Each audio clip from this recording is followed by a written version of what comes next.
at first. So with the moral life, with much of the moral life, it just seems off to us who've been swinging the wrong way for all these years. So let's go through each one of them and spend a little time with them. I'm going to be reading from the NAB version of the Bible, the New American Bible. It's the one we hear during the Mass. So the first beatitude, again, these are from Matthew chapter 5, is, "Blessed are the poor in spirit, for theirs is the kingdom of heaven." How could the poor in spirit possibly be blessed?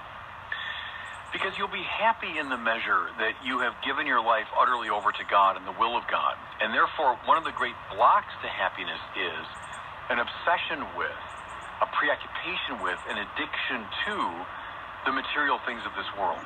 So one of the classic paths of overlooking the will of God is to say, I'm preoccupied with wealth and material things. So Jesus here is saying, and I always loved one way to render his word makarios in the Greek, which we could say happy, but it's also lucky, fortunate.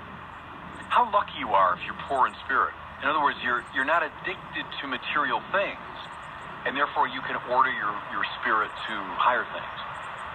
The second beatitude is, "Blessed are they who mourn, for they will be comforted." And I think the parallel version in Luke says, "Blessed are they who weep." You know, these are things that we try to avoid at all costs. We don't want to be sad. We don't want to be in pain or weeping or mournful.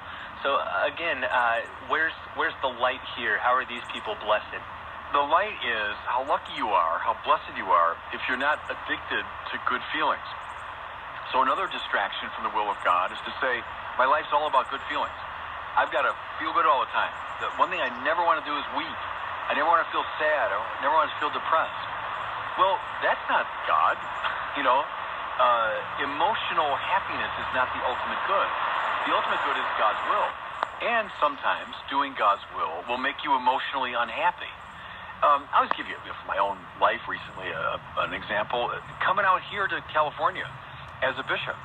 So I'm named a bishop. To my complete surprise, I'm sent to Los Angeles to my utter surprise. Was that easy emotionally? Absolutely not. I mean, I had to leave behind what I knew, leave behind my former life, come to a place I knew nothing about, move into a house that I didn't know, people around me I didn't know. Sad? Yeah. Emotionally challenging? Absolutely. But what I discerned was, it's the will of God. And what I have to love is the will of God, not my own pleasure, my own good feelings. And so, how lucky you are if you mourn, if you weep, if you're willing to set aside good feeling in favor of the will of God. How about the element in the second part of this beatitude where it points to the future? It says, "Blessed are they who mourn, for they will be comforted." What's Jesus referring to there?